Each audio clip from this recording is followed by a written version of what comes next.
नमस्ते, मैं Ujjwala Patil. Creative fashion में आप सभी का बहुत बहुत स्वागत है। इस वीडियो में सिलाई से जुड़े खास टिप्स और ट्रिक्स बताए हैं जो हमें बहुत बहुत यूजफुल होंगे। तो चलिए देखते हैं।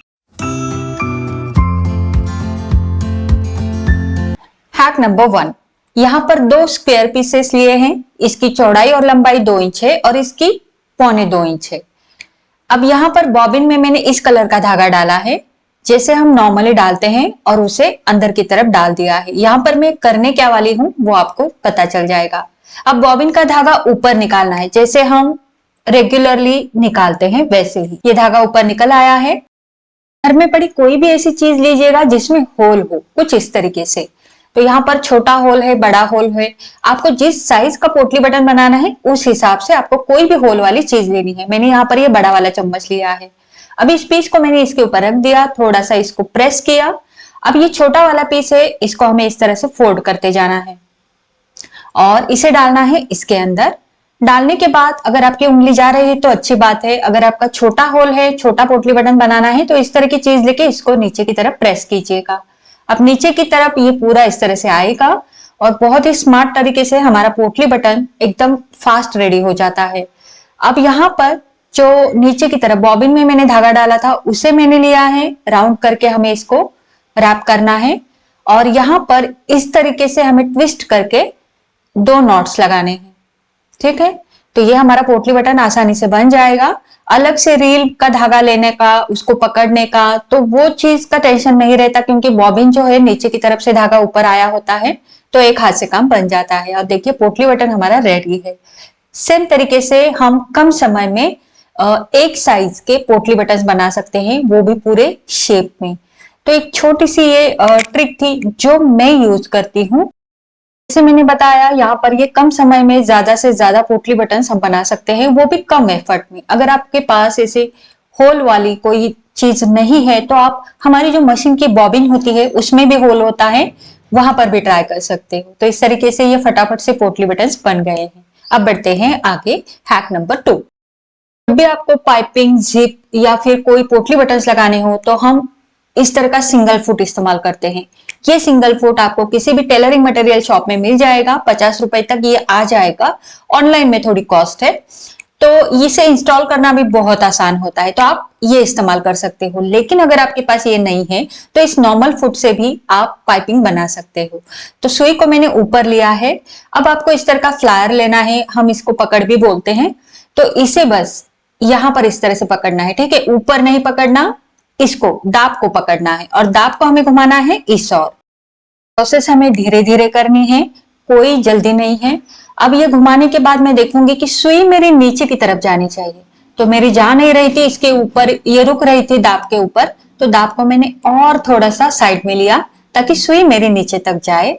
और सुई जो है वो हमारे दाब को टच करनी चाहिए, ना कि दोनों के बीच में बहुत सारा गैप हो। बिल्कुल भी गैप नहीं रखना है, बिल्कुल हमारे दाब को टच करते हुए सुई नीचे जानी चाहिए। अब यहाँ पर ये 1.5 इंच चौड़ी पट्टी ली है। मैं पहले आपको पाइपिंग बताऊंगी, डोरी पाइपिंग। खासकर जब हम डोरी पाइपिंग वगैरह करते हैं तो उस समय हम सिंगल दाब यूज करते हैं, लेकिन अगर आपके पास नहीं है तो ये छोटी सी ट्रिक आपके काम आएगी। तो यहाँ पर आप देख सकते हो बहुत ही सुंदर तरीके से हमारी डोरी पाइपिंग बनते जा रही है, क्योंकि दाब को हमने एक साइड कर दिया है। तो ये देखिए बहुत ही सिंपल तरीके से ये डोरी पाइपिंग बन गई। अब मैं इसको स्लीव्स के ऊपर भी आपको लगाकर बताऊंगी। तो इस तरह से मैंने इसको रखा है, सीधी साइड ऊपर की तरफ रखी है और बस हमें यहाँ से चलाते जाना है। तो दाब हमारा अभी भी एक साइड में ही है।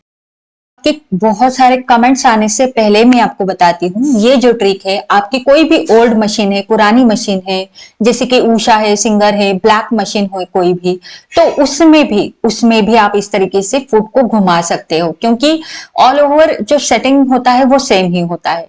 तो वहां पर भी आप बड़े आसानी से इस तरह से फुट को घुमाकर इस तरह से पाइपिंग लगाना, जिप लगाना, लेस लगाना, पोटली बटन्स लगाना कर सकते हो। अब मैंने यहाँ पर ये लेस भी ली है, ये भी मैं आपको स्लीव्स के ऊपर लगाना बता रही हूँ। तो यहाँ पर देखिए मैं इसको इस तरह से लगा रही हूँ, तो लेस भी बड़े आसानी से यहाँ पर लग जाएगी। जैसे आप देख पा रहे हो, मैंने क्लोजली आपको दिखाया है ताकि आपके मन में कोई डाउट ना रहे। अब ऑनेस्टली यहाँ पर बताऊं, अगर आप प्रोफेशनल लेवल पे काम कर रहे हो तो आप सिंगल फुट ही खरीदे, क्योंकि प्रोफेशनल लेवल पे वर्कलोड ज्यादा होता है और ऐसे में बार बार हम फुट को घुमा नहीं सकते, फिर से सीधा नहीं कर सकते। तो अगर आप कभी कभार कर रहे हो तो ये ट्रिक को जरूर आजमाइएगा। तो ये देखिए हमारी लेस भी लग गई बहुत सुंदर तरीके से। इसी तरीके से आप पोटली बटन्स भी लगा सकते हो। जैसे आप देख पा रहे हो, पोटली बटन्स को भी हमें सिंगल दाब की जरूरत पड़ती है, तो ऐसे में बस इसको घुमाकर हम पोटली बटन्स लगा सकते हैं। तो यहाँ पर पोटली बटन्स को भी मैं अंडरग्राउंड सिलाई लगाकर आपको दिखा रही हूँ। ये देखिए इस तरीके से मैंने इसको पलटा और यहाँ से अब हम सिलाई लगाएंगे। तो ये देखिए ये बहुत ही आसान हो जाता है और सिलाई भी बिल्कुल अच्छे से आती है। तो ये वाली ट्रिक अगर आपको पसंद आई हो तो नीचे लाइक का बटन जरूर दबाइएगा। और वीडियो अभी बाकी है, खत्म नहीं हुआ, क्योंकि और एक ट्रिक मैं आपके साथ शेयर करने वाली हूँ। तो ये देखिए यहाँ पर ये हो गया। अब हम इसको पलट के इस तरह से अंडरग्राउंड सिलाई कर सकते हैं। अब यहाँ ऊपर से हम सिलाई लगाएंगे, आप तुरपाई भी कर सकते हो। ऊपर से हम सिलाई नहीं लगा सकते, इसलिए मैं इसको घुमा के लूंगी और इससे और से सिलाई लगाऊंगी। ये वाली सिलाई आप फुट को सीधा करके भी लगा सकते हो, कोई दिक्कत नहीं है।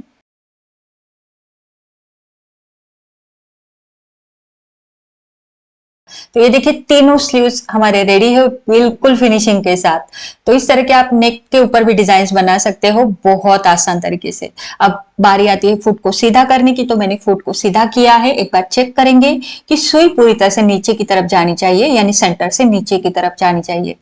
तो अब ये जा रही है और ये बिल्कुल सीधा हो गया फुट। ये देखिए बिल्कुल सीधा हो गया है। अब एक बार हमारे नॉर्मल सिलाई लगाकर देखेंगे।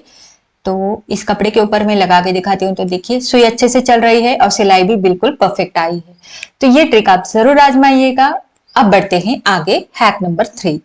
तो यहाँ पर जब भी हमारे धागे हम स्टोर करते हैं तो इस तरह का मेस हो जाता है, पूरा धागा एक दूसरे में उलझ जाते हैं।